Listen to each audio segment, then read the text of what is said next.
అయితే మీరు సరస్వతి గారు మాత్రం ఏ మాట కామాట చాలా ముచ్చటగా సినిమాల్లో ఒక బుకిష్ కపుల్ అంటారు కదా, almost bookish, too difficult to believe, too good to be true అన్నట్టు ఉంటారు. మీ ఇద్దరి మధ్య పురపచాలు వస్తుంటాయి, చిన్న చిన్న వస్తాయమ్మా, ఎందుకు రావమ్మా, మనుషులం కదా, వస్తాయి కదా. దీనికి నేను ఒకసారి రాశాను, అంటే 4 లైన్స్, ఎక్కువ బోర్ కొట్టాను మిమ్మల్ని చెప్తాను. నాకు కాఫీ అంటే ఇష్టము, ఆవిడకి టీ అంటే ఇష్టము. నాకు కాఫీ అంటే ఇష్టము, ఆవిడకి టీ అంటే ఇష్టము. నాకు ఎన్టీఆర్ ఇష్టము, తనకి నాగార్జున గారు ఇష్టము. నాకు తీపి ఇష్టము, తనకి పులుపు ఇష్టము. నాకు వెంకటేశ్వర స్వామి ఇష్టము, తనకి సాయిబాబా ఇష్టము. నాకు మాట ఇష్టము, తనకి పాట ఇష్టము. నాకు శబ్దం ఇష్టము, తనకి నిశ్శబ్దం ఇష్టము. నాకు అల్లరి ఇష్టము, తనకి పద్ధతి ఇష్టము అని రాశా. ఇలా రాసి కింద రాశా. అయినా సరే తనంటే నాకు ఇష్టం, నేనంటే తనకి ఇష్టం. No matter what the differences, when there is a mutual respect, love between life partners or any relation for that matter, that love blossoms. అది పరిమళిస్తుంది, అది బ్రహ్మాండంగా ప్రకాశిస్తుంది ఆ ప్రేమ. అవును. అలా ఎందుకంటే నువ్వు బ్లూ లైక్ చేసిన గ్రీన్ లైక్ చేసి అంత మాత్రం నువ్వు నా బిడ్డ కాకుండా పోతావమ్మా. అంతే కదా. You are like a daughter to me. చిన్నప్పటి నుంచి చూస్తున్నాను నిన్ను. You have your own likes. My daughter Niyarika itself, she has her own likings, I have something else. అంత డిఫరెన్స్ ఆఫ్ ఒపీనియన్ వస్తే మనం కొట్టుకోవాలా? You want to win an argument or a relation. Correct sir. ఎంత ఒక్క క్షణం pause చేస్తే ఎంతమందికి ఎంత ఒక హార్ట్ ఓపెన్ అప్ అయిపోతుంది దీనివల్ల. సార్, ఇందాక మన గెస్ట్ వచ్చిన నాకు ఒక లీడ్ ఇచ్చారు, లా ఆఫ్ అట్రాక్షన్ అంటే ప్రదీప్ గారితో మాట్లాడని. లా ఆఫ్ అట్రాక్షన్ అనేది రిలేటివ్లీ ఒక 20-25 ఏళ్ళుగా బాగా ప్రాచుర్యం పొందింది. మీ జీవితంలోకి లా ఆఫ్ అట్రాక్షన్ ఎలా వచ్చింది, మీరు ఎలా చూసారు దీని మేనిఫెస్టేషన్? అమ్మ, నేను సత్యం కంప్యూటర్స్లో వర్క్ చేసేటప్పుడు 2007-8లో ప్రతి వాళ్ళు నాకు చెప్పారు, సీక్రెట్ అనే బుక్ వచ్చింది, సీక్రెట్ అనే సీడీ వచ్చింది, చదవండి అంటే న్యాచురల్ నేను ఒక ట్రైనర్ స్పీకర్ కాబట్టి అదొకసారి బుక్ కొనుక్కుని నేను ఏదో ఢిల్లీ ట్రావెల్ చేస్తుంటే చదివిన తర్వాత నాకు అనిపించింది ఒకే ఒక్క లైన్ అందులో, మన వేదాలు ఉపనిషత్తులు మన పెద్దలు చెప్పిందే, యద్భావం తద్భవతి. ఇదే secret book. What you Dzire is destined to happen. చిన్న పాజిటివిటీ. నేను ఇక్కడి నుంచి అక్కడి దాకా నడిచి వెళ్తాను, మీరు నడిచి వెళ్తారు. నేను అక్కడికి వెళ్ళే లోపల పడతానేమో, పడి తీరుతారు. మీ మనసులో ఎంత దృఢంగా మీకు విశ్వసిస్తారో, ఎందుకు బెన్ ఫ్రాంక్లిన్ అప్రోచ్ అని ఉంటుంది. 21 days మీ సబ్ కాన్షియస్ మైండ్లో కనుక మీరు ఏదైనా పని చేయాలి అని మీరు పెట్టుకున్నారనుకోండి, 5ంటికి లేవాలి అని 21 days అలారం పెట్టుకోండి, 20 రోజుల పాటు. 21 రోజు అలారం లేకుండా మీరు 5ంటికి లేచి తీరుతారు. Because you wanted it. Correct. So మనం ఏం చేస్తున్నాం, లా ఆఫ్ అట్రాక్షన్ని నెగటివిటీని, వాడు చచ్చిపోవాలి, వీడు నాశనం అవ్వాలి, ఏదో ఇది కావాలి, అన్ని నెగటివిటీలో మనం అట్రాక్ట్ చేస్తున్నాం తప్ప పాజిటివిటీ అట్రాక్ట్ చేయట్లా. ఆ పాజిటివిటీ ఎలా వస్తుందంటే మన మైండ్లో వస్తుంది. అవును.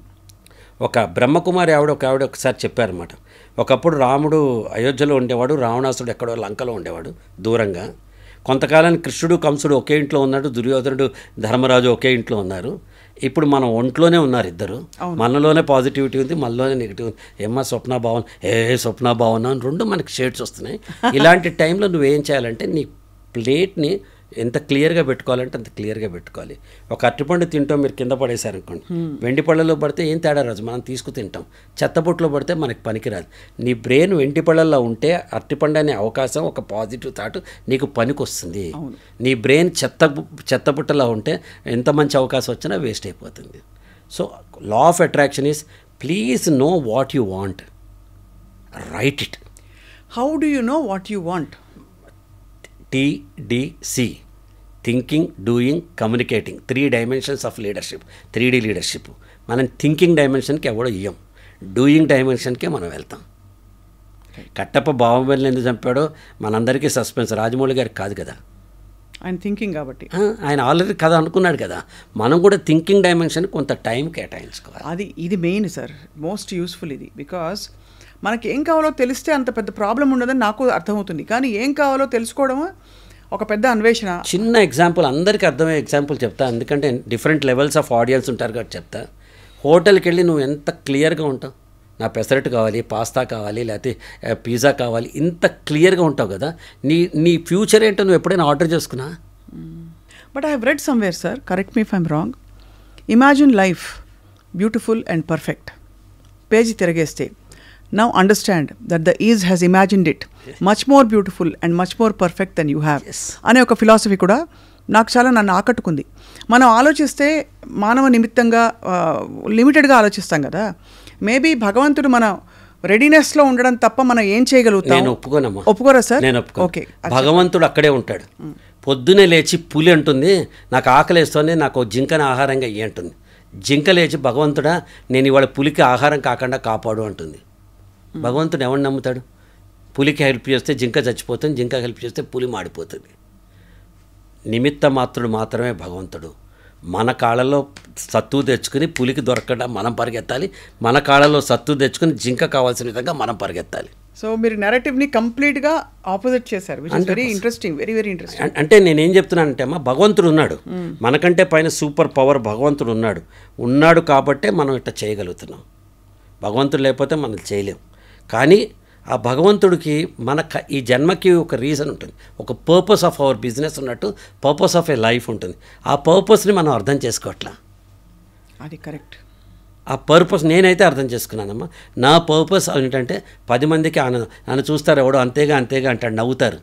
మిగతా వాళ్ళు ఫోటో అంటే ఏమంటారు, నేను రమ్మంటా, ఫోటో తీసుకోమంటా. ఎందుకంటే వాడికి నన్ను చూస్తే ఆనందం ఉంది కదా. ఎంత కష్టంలో ఉన్నాడో నా మొహం చూసిన ఒక సెకండ్లో వాడు మొలరే అంతేగారా అని అనుకుని నవ్వొచ్చింది కదా. That is the purpose of my life. నేను ఇలా మాట్లాడుతున్నా, ఎవరో ఇంత 1,00,000 మంది చూడొచ్చు, 99,99,000కి నచ్చకపోవచ్చు, ఒకళ్ళకి నచ్చచ్చు. That is my purpose. So you identify your purpose. భగవంతుడి మీద అన్నీ వేయద్దు. భగవంతుడు ఈజ్ ఓన్లీ జీపీఎస్. నువ్వు ఇక్కడికి రావడానికి, ఐ డ్రీమ్స్కి రావడానికి జీపీఎస్ పంపించారు కదా. భగవంతుడు జీపీఎస్. రావాల్సిందేనే, కూర్చోవలసిందేనే, మాట్లాడవలసిందేనే. బ్యూటిఫుల్ సార్, ఇది చాలా వెరీ ఎన్లైటనింగ్, ఇది ఈ వే ఆఫ్ థింకింగ్.